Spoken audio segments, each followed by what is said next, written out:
Today on Dad Hut, we've got the most popular CCW pistol, the Sig P365, and then we've got the best budget option, the Taurus G3C.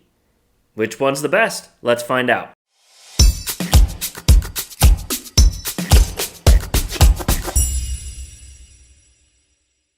What's up, everybody? Welcome back to the channel. If you haven't already, please hit that like button and subscribe. We just got to get that part out of the way. It costs you nothing to do that, and it helps the channel out a lot. So just go ahead and hit that subscribe button. I dare you. Hit the button. Push the goddamn button. Push the goddamn button. You heard what she said. Okay, so today we're going to be looking at one of the most popular concealed weapon options, and that is the Sig P365, coming in at around $500, depending on where you get it. And then we're going to be looking at the budget-friendly most popular option, which is the Taurus G3C, which comes in at half of the price at around $250. So are you really getting double the money's worth by getting the Sig? Are you getting something cheap by getting the Taurus? I've owned them both for a while. I've put plenty of rounds through them, and I'm going to give you just my opinion and my experiences with the gun. It may differ from what you've had, but this is just what I think, what my experiences have been. Like I said, I've owned the guns now for a while. I've put plenty of rounds through both of them, and these are my thoughts. So first, obviously, the elephant in the room, let's talk about the price. The Sig comes in at around $500, maybe even a little more depending on where you get it. It does come with a nice hard case shell to carry around with, which is, TSA approved, so you can bring that on a plane with you. It does come with 2 mags, both 10 rounds, so it's nice that they give you an extra mag in there, and the case is nice as well. But again, you are paying for that, whether you think it's just nice that they're giving it to you or not. You are paying for it. It's built into the cost. Now, the Taurus, on the other hand, the G3C, comes in just a regular cardboard box, which is fine. I don't need another hard shell case to carry a pistol in. So I'm okay. Cut the cost, and I don't need another case. And they give you 3 magazines, 3 12-round magazines. So you are good to go right out the gate. You get an extra mag. I will take the extra mag over the carrying case, the little hard shell case, every single day of the week. And the Taurus comes in at half the price at around $250. So I'm not going to go fully into specs. If you've clicked on this video, you've probably looked into both of these guns, and this is not the video that's just going to run through every single spec, the weight, and everything else that these guns have. There are hundreds and hundreds of videos out there. I'm just going to compare them to, and what's the most important thing is, how do they shoot, right? We could talk about price, we could talk about what comes in the box, and you could talk about quality and name brand and this and this and that, but how do they shoot? So me, I'm not a marksman. I'm just your average guy going to the range, taking shots.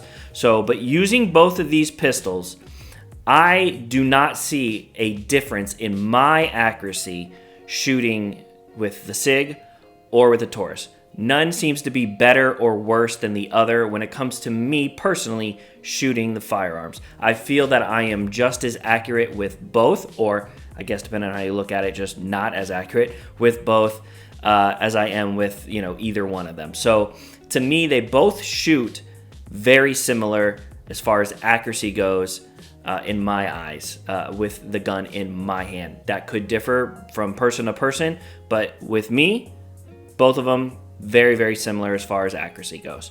So the size is going to be one thing. They both are, on the small side, but definitely the Sig is thinner, smaller, shorter.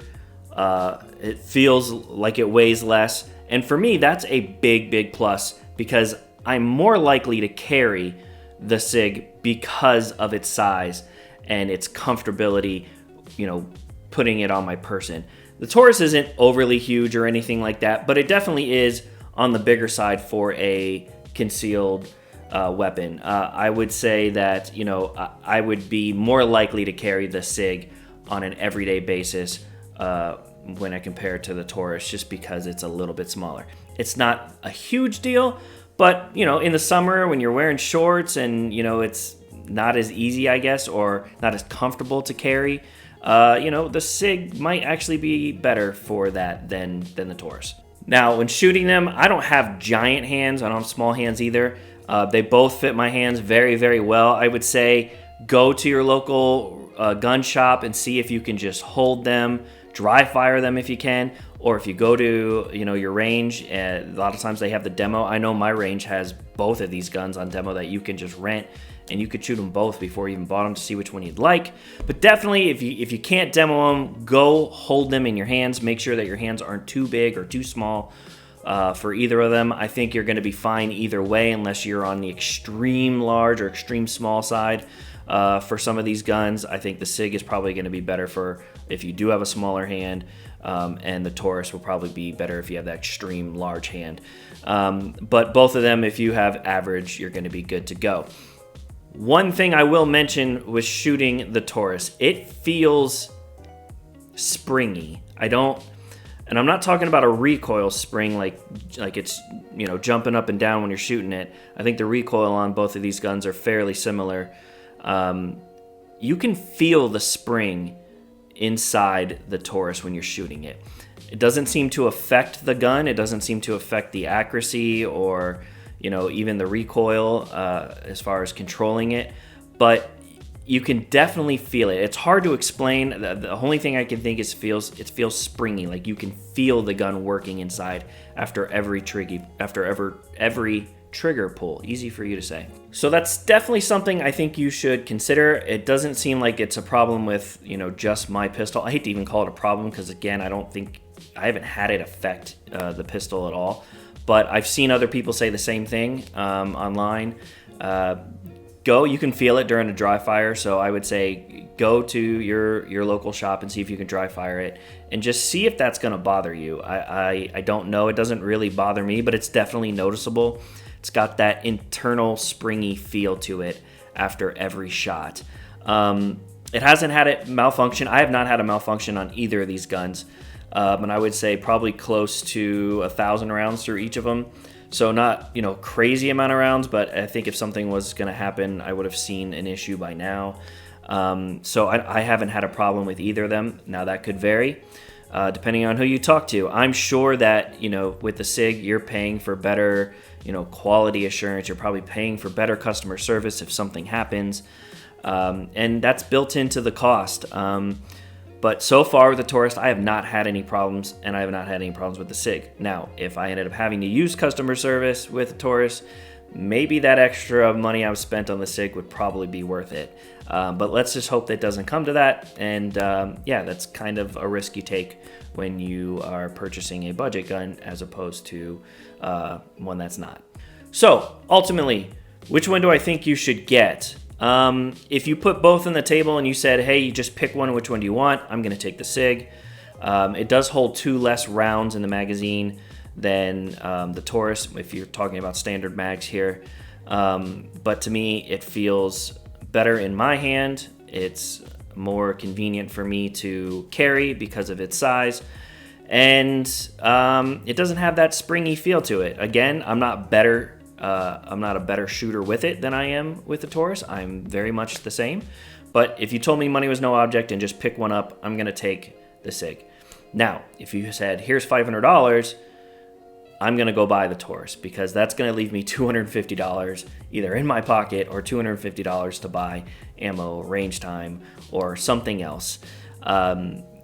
It's all going to depend on your personal budget, and I can't answer that for you. If $500 to you on a weapon is fine, that's not something that's out of your budget, I say go for the Sig.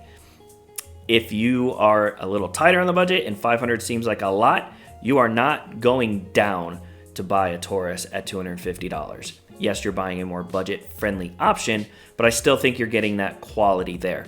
Again, I have had zero problems with either of the guns, so I can't bash either of them. I would love to just get on and say, hey, don't get this one, it's trash, and get this one. But ultimately, they both work very, very well, at least in my case. And I am just as good a shooter with either one or just as bad shooter with either one. So yeah, that's my opinion. I think a lot comes down to your budget. I would prefer the Sig, but I would not feel bad about carrying a Taurus G3C every day. So if this video helped you at all, please give it a like, subscribe so you don't ever miss any of these videos, and we'll see you on the next one, guys.